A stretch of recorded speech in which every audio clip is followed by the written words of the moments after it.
आज हम लोग पढ़ेंगे झारखंड जीएस में प्रसिद्ध व्यक्तियों के उपनाम। लेकिन स्टार्ट करने से पहले जो नए हैं चैनल पे, उनसे रिक्वेस्ट है मेरा कि आप चैनल को सब्सक्राइब कर लीजिए, वीडियो पूरा देखिए, यदि अच्छा लगे तो लाइक कर दीजिए और शेयर करिए अधिक से अधिक। और आप लाइक शेयर कमेंट करते रहेंगे तब हम लोग इसको लंबे समय तक कंटिन्यू रख पाएंगे। आपका सपोर्ट जरूरी है, आपको और नया से नया वीडियो मिलता रहे, उसके लिए आपका भी सहयोग जरूरी है। तो शेयर करिए अधिक से अधिक, जितना भी हो सके। आप अपने अगल बगल के फ्रेंड्स को बताइए चैनल के बारे में और अपना सहयोग बनाए रखिए। काफी मेहनत लगता है वीडियो बनाने में, तो उसी अनुसार आप लोग भी सपोर्ट करिए। चलिए आज शुरू करते हैं। अब हम लोग यहाँ पर जो है प्रसिद्ध व्यक्ति के उपनाम पढ़ेंगे और जो रिलेटेड चीज है उसको भी कवर करेंगे। ठीक है, नाम इधर उधर ना हो जाए, इसलिए हम पेज में पहले लिख लिए हैं। अब यहाँ पर देखिए, सबसे पहले देखिए झारखंड का आदि पुरुष किन्हें कहा जाता है। आदि का मतलब होता है पुराना, आदि माने ईटीसी भी होता है और ये आदि माने पुराना भी होता है। तो झारखंड के आदि पुरुष कहलाते हैं फनी मुकुट राय। ठीक है, ये फनी मुकुट राय कौन है? तो नागवंशी वंश के संस्थापक। ठीक है, जब झारखंड में हिस्ट्री पढ़ेंगे तो वहां पर आपका आएगा कि ये झारखंड का सबसे पुराना राजवंश है और उसके संस्थापक थे फनी मुकुट राय। तो सबसे पुराने राजवंश के संस्थापक हैं, सो इन्हें कह दिया गया आदि पुरुष। ठीक है, झारखंड के आदि पुरुष फनी मुकुट राय। ठीक है, उसके बाद झारखंडी सुल्तान। ठीक है, सुल्तान समझते होंगे आप, जो दिल्ली सल्तनत में होते थे वहां पे सुल्तान कहते थे शासक अपने आप को। तो झारखंडी सुल्तान कहा जाता है आदिल शाह द्वितीय। ठीक है, आदिल शाह द्वितीय, जब हिस्ट्री पढ़ेंगे ना तो ये नाम मिलेगा आपको, आदिल शाह द्वितीय। ठीक है, चलिए उसके बाद संथालों का पिता। तो संथालों का पिता कहा जाता है लुग बुरु। ठीक है, लुग बुरु। ये लुग बुरु घंटाबाड़ी में है। घंटाबाड़ी जगह का नाम है, बोकारो जिला में पड़ता है। ये संथालों का पिता कहा जाता है। ठीक है, आजकल जो है वो धार्मिक स्थल के रूप में विकसित हो चुका है लुग बुरु, और जो संथाल समुदाय के लोग हैं यहाँ पे जाते हैं और पूजा अर्चना करते हैं। ठीक है, तो संथालों का पिता। ठीक है, संथालों का पिता लुग बुरु। ठीक है, कई बार एग्जाम में पूछा गया है, दारोगा वाले भी एग्जाम में पूछा है, तो ध्यान रखिएगा। लुग बुरु घंटाबाड़ी कहाँ पे है? तो बोकारो जिला। ठीक है, चलिए उसके बाद संथालों का देवदूत। देवदूत मैंने समझते हैं ना, देवता के द्वारा भेजा गया दूत। ठीक है, तो संथालों का देवदूत कहा जाता है डॉक्टर एंड्रू कैंपवेल। ठीक है, इन्होंने संथाली समुदाय के लिए कई महत्वपूर्ण कार्य किए हैं, इसलिए इन्हें देवदूत कह दिया जाता है। ठीक है, संथालों का देवदूत। ठीक है, नेक्स्ट नाम लेंगे तो प्रिंस ऑफ छोटा नागपुर। ठीक है, प्रिंस ऑफ छोटा नागपुर जो काफी महत्वपूर्ण है, उसको हम बताते चलेंगे। तो प्रिंस ऑफ छोटा नागपुर, तो प्रिंस ऑफ छोटा नागपुर कहा जाता है मुकुंद नायक को। ठीक है, मुकुंद नायक, ये नाम काफी महत्वपूर्ण है। मुकुंद नायक क्या है ये? तो आपका भाई सिंगर है। ठीक है, गाते हैं, डांसर भी हैं, डांस करते हैं, और राइटर भी हैं, लेखक भी हैं। ठीक है, और झारखंड के हैं ये, और इन्हें जो है 2017 ईस्वी में जो है वो पद्मश्री पुरस्कार मिल चुका है। ठीक है, मुकुंद नायक। ठीक है, लोक गायक हैं। ठीक है, मांदर वगैरह भी बजाते हैं। तो मुकुंद नायक, ईयर भी याद रखिए, झारखंड के एग्जाम में पूछ देता है कि इनको किस वर्ष जो है वो पद्मश्री मिला है। ठीक है, तो 2017 ईयर याद रखिए। उसके बाद छोटा नागपुर केसरी। केसरी का मतलब समझिएगा वीर। ठीक है, तो छोटा नागपुर केसरी कहा जाता है। ठीक है, छोटा नागपुर केसरी राम नारायण सिंह। ठीक है, राम नारायण सिंह को कहा जाता है छोटा नागपुर केसरी। ठीक है, आप बताइएगा बिहार केसरी किसे कहते हैं? ठीक है, बिहार केसरी किन्हें कहा जाता है आप बताइएगा। हम यहाँ पे छोटा नागपुर केसरी लिखे हैं। ठीक है, चलिए उसके बाद हजारीबाग का बाघा जतीन। हजारीबाग का बाघा जतीन, ये बाघा जतीन बंगाल के थे और ये बाघ को मार दिए थे, इसलिए इनका नाम पड़ा था बाघा जतीन। तो हजारीबाग का बाघा जतीन कहा जाता है राम विनोद सिंह। ठीक है, राम विनोद सिंह। ठीक है, उसके बाद बाबू। ठीक है, ये नाम सुने होंगे आप, विनोद बिहारी महतो। ठीक है, विनोद बिहारी महतो, ये झारखंड मुक्ति मोर्चा के संस्थापक हैं। झारखंड मुक्ति मोर्चा की जो स्थापना की दो लोगों ने, एक विनोद बिहारी महतो और एक आपका जानते होंगे शिबू सोरेन। ठीक है, शिबू सोरेन।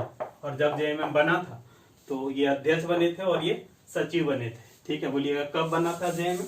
तो 1973, लेकिन इसमें भी विवाद है। अभी आप विनोद बिहारी महतो और शिबू सोरेन। अच्छा, शिबू सोरेन को क्या बोलते हैं? इनको बोलते हैं दसम गुरु।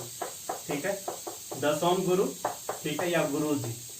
ठीक है, ये कुछ दिन तक ट्यूशन वगैरह भी पढ़ाते थे, इसलिए वहीं से इनका नाम जो है वो गुरु जी पड़ गया। गांव तरफ जो है गुरु जी कहा जाता है। ठीक है,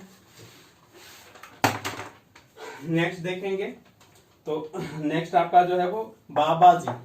ठीक है, बाबा जी, तो ये कहा जाता है भागीरथ मांझी। ठीक है, भागीरथ मांझी आंदोलनकारी है। ठीक है, जब पढ़ेंगे झारखंड के विद्रोह तो वहां पर इनकी चर्चा मिलेगी, भागीरथ मांझी। ठीक है, चलिए उसके बाद आदि विद्रोही, आदि मैंने सबसे पुराना, तो आदि विद्रोही कहा जाता है तिलका मांझी। ठीक है, तिलका मांझी, इन्होंने अंग्रेजों के खिलाफ विद्रोह कर दिया था, तिलका मांझी आंदोलन बोलते हैं। और ये तिलका मांझी तो बहुत ही चर्चित व्यक्ति हैं। ठीक है, इनके नाम पर जो है वो, ठीक है, चौक भी है भागलपुर में, जहाँ पे इनको फांसी दिया गया था ना, वो चौक तिलका मांझी चौक के नाम से जाना जाता है। तो ये तो बहुत चर्चित व्यक्ति है, इन्हें आदि विद्रोही मैंने सबसे पुराना विद्रोही कहा जाता है। ठीक है, चलिए उसके बाद धरती आबा, ये तो सभी लोग सुने हैं भाई, धरती आबा। ठीक है, तो धरती आबा भगवान बिरसा मुंडा। ठीक है, बिरसा मुंडा, इन्हें जो है वो भगवान का भी दर्जा दिया गया है। ठीक है, भगवान भी कहा जाता है। इसके अलावा इन्हें जो है विश्व पिता का अवतार कहा जाता है। ठीक है, विश्व पिता का अवतार, माने वर्ल्ड के जो पिता हैं उनका ये अवतार है ये। ठीक है, मतलब वर्ल्ड की जिन्होंने रचना की है ना, उसी के ये अवतार है। जिस तरह से सुनते हैं ना, ये अवतार वो अवतार। ठीक है, एक भगवान के कई अवतार होते हैं, तो उसी तरह से इनको कहा गया विश्व पिता का अवतार। ये काफी महत्वपूर्ण है, धरती आबा, हालांकि भगवान भी। ठीक है, उसके बाद मरांग गोमके। ठीक है, ये भी काफी महत्वपूर्ण है, मरांग गोमके, इसका मतलब होता है महान नेता। मरांग गोमके और मुंडा राजा। ठीक है, मरांग गोमके और मुंडा राजा दोनों ही कहा जाता है कि इनको जयपाल सिंह मुंडा। ठीक है, जयपाल सिंह मुंडा, जयपाल सिंह मुंडा का परिचय देने का जरूरत नहीं है शायद। भारत पहली बार जो ओलंपिक में गोल्ड मेडल जीता था 1928 ईस्वी में, उस समय भारत के हॉकी टीम के कैप्टन यही थे, जयपाल सिंह मुंडा। ठीक है, और बाद में ये जो है वो राजनेता बन गए थे। ठीक है, मंत्री भी बने थे बिहार सरकार में। ठीक है, तो ये जयपाल सिंह मुंडा। ठीक है, मरांग गोमके और यहाँ पर ध्यान रख लीजिएगा कि ये जो बिरसा मुंडा हैं, इनका जन्म 15 नवंबर 1875 ईस्वी और इनकी मृत्यु 9 जून 1900, आज का डेट। ठीक है, 9 जून, इसी तारीख को इनकी जो है वो मृत्यु हो गई थी जेल में, रांची जेल में। ठीक, तो ये दोनों ही डेट महत्वपूर्ण है। 15 नवंबर जो बिरसा मुंडा का जन्म दिवस है, वही झारखंड का स्थापना दिवस है। ठीक है, चलिए अब नेक्स्ट देखेंगे पहाड़ी राजा या फिर Waterman of Jharkhand, Waterman of Jharkhand या फिर जल बाबा, ये कहा जाता है सिमोन उरांव। ठीक है, सिमोन उरांव, ये गांव में जो है वो जल संरक्षण के लिए जो है वो मतलब लगातार कोशिश कर रहे हैं, जल संरक्षण में जल को बचाए रखने के लिए, इसीलिए इन्हें जो है वो वाटरमैन या जल बाबा कहा गया है। ठीक है, और इन्हें जो है आपका 2016 ईस्वी में जो है वो पद्मश्री पुरस्कार मिला था। ठीक है, सिमोन उरांव। ठीक, अभी के लिए बहुत महत्वपूर्ण है। आप जानते होंगे कि जल संरक्षण कितना जरूरी है अभी के समय में। ठीक है, कितना कमी हो जाता है पानी का, उन सबसे बचना है तो जल संरक्षण एक बहुत ही कारगर उपाय हो सकता है। ठीक है, उसके बाद यहाँ पर ध्यान रखिए iron lady of Jharkhand, iron lady of Jharkhand. हम देखिए बात कर रहे हैं झारखंड के संदर्भ में आयरन लेडी किन्हें कहा जाता है, तो ये है दयामणि बारला। दयामणि बारला समाज सेविका है। आयरन लेडी क्यों कहा गया? तो आयरन लेडी इसलिए कहा गया जिनकी इच्छा शक्ति आयरन जैसा मजबूत हो, जिसकी इच्छा शक्ति आयरन लोहा जैसा मजबूत हो, उसको हम आयरन लेडी कह देते हैं। ठीक है, तो दयामणि बारला झारखंड की जो है वो आयरन लेडी कहा जाता है। ठीक है, लेकिन इससे डरती नहीं है, सरकार के खिलाफ जो है वो कह सकते हैं धरना प्रदर्शन वगैरह करते रहती है। ठीक है, और वैसे ये चुनाव भी लड़ी थी लेकिन हार गई थी, आप पार्टी से लड़ी थी, हार गई थी। ठीक है, तो जो भी हो, आयरन लेडी ऑफ झारखंड, ये 2 बार एसएससी के एग्जाम में रिपीट कर चुका है, आयरन लेडी ऑफ झारखंड। आपको कंफ्यूजन ना हो इसीलिए हम आपको बता देते हैं आयरन लेडी से आपको क्या क्या याद रखना है। ठीक है, एक यदि पूछे कि केवल आयरन लेडी किसे कहते हैं तो मार्गरेट थैचर, मार्गरेट थैचर ये ब्रिटेन की पूर्व प्रधानमंत्री है। ठीक है, ब्रिटेन की पूर्व प्रधानमंत्री है, फॉर्मर प्राइम मिनिस्टर है, इन्हें आयरन लेडी कहा जाता है पूरे दुनिया में। ठीक है, उसके बाद आयरन लेडी ऑफ इंडिया की बात करेंगे। ठीक है, इंडिया के संदर्भ में बात करेंगे, आयरन लेडी ऑफ इंडिया तो ये कहा जाता है इरोम चामू शर्मिला, इरोम चामू शर्मिला, ये मणिपुर की है और ये भी समाज सेविका है। हालांकि चुनाव इन्होंने भी लड़ा था, ठीक है, लेकिन ये भी हार गई थी।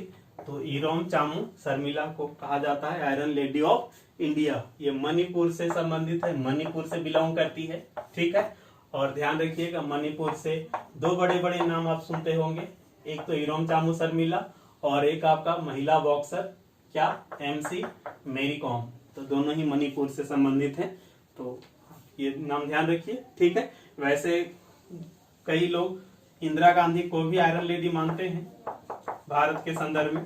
ठीक है, लेकिन आप ये नाम ज्यादा प्रीफर करिएगा। ठीक है, नेक्स्ट यहाँ पे आयरन लेडी ऑफ झारखंड, तो आयरन लेडी ऑफ झारखंड किसको, दयामनी बारला। तो 3 नाम याद रखना है, मार्गरेट थैचर पूरे वर्ल्ड में, इरोम चामू शर्मिला इंडिया में, और झारखंड के संदर्भ में बात करेंगे तो दयामनी बारला। ठीक है, ये तीनों ही नाम ध्यान रखिएगा। अब नेक्स्ट हम लोग देख लेते हैं कि ठीक है चाचा किन्हें कहते हैं झारखंड के संदर्भ में, तो बसंत कुमार तिर्की। ठीक है, बसंत कुमार तिर्की। ठीक है, उसके बाद अच्छा चाचा पूरे भारत में चाचा किनको कहते हैं, चाचा नेहरू पूरे भारत में, तो पूरे भारत में चाचा नेहरू कहते हैं जवाहरलाल नेहरू को ना, जवाहरलाल नेहरू को। ठीक है, और इनका जन्म दिवस जो है 14 नवंबर, इस तारीख को हम लोग मनाते हैं बाल दिवस, चिल्ड्रन डे। ठीक है, तो यहाँ ध्यान रखना है चाचा बसंत कुमार तिर्की। ठीक है, उसके बाद लाल बाबा। ठीक है, तो लाल हेमरम। ठीक है, ये सब उपनाम है। ठीक है, वैसे ये सब जनरली का भी पूछता नहीं, रिपीट करता नहीं, ऊपर जो बताए वही सब ज्यादा ही महत्वपूर्ण है। चलिए फिर भी लिखते हैं। उसके बाद संथाली साहित्य के भारतेंदु, भारतेंदु हरिश्चंद्र हिंदी के बहुत बड़े साहित्यकार हैं, इनको हिंदी साहित्य का पिता भी कहा जाता है। तो यहाँ पर लिखे हैं संथाली साहित्य के भारतेंदु किन्हें कहते हैं, तो डोमन साहू समीर, डोमन साहू समीर। ठीक है, चलिए उसके बाद झारखंड की सिस्टर निर्मला, तो झारखंड की सिस्टर निर्मला कहा जाता है कुसुम जोशी। ठीक है, और एक बहुत बड़ा नाम, ठीक है, बहुत बड़ा नाम कि पूरे इंडिया में नागरिक उड्डयन माने सिविल एविएशन का जन्मदाता माना जाता है किन्हें, उनका संबंध झारखंड से ही है और वो है JRD टाटा। ठीक है, ये पूरे भारत में नागरिक उड्डयन का जन्मदाता, नागरिक उड्डयन का मतलब होता है आज नागरिक जो हवाई जहाज में उड़ रहा है उसका जन्मदाता यही है। ये पहले इंडियन पायलट थे, लाइसेंसी की बात कर रहे हैं, तो लाइसेंस पाने वाले पहले इंडियन पायलट थे JRD टाटा। ठीक है, और जो टाटा स्टील है उसके संस्थापक जो है जमशेदजी टाटा, वो भी टाटा फैमिली से ही थे, तो टाटा फैमिली का तो बहुत ज्यादा योगदान है। और कुछ जो छूट गया हो उसको आप नोट से कवर कर लीजिएगा, एक छोटा सा टॉपिक था, और आगे हम लोग और झारखंड का वीडियो और अपलोड करेंगे, लेकिन आप लोग शेयर करते रहिए अधिक से अधिक।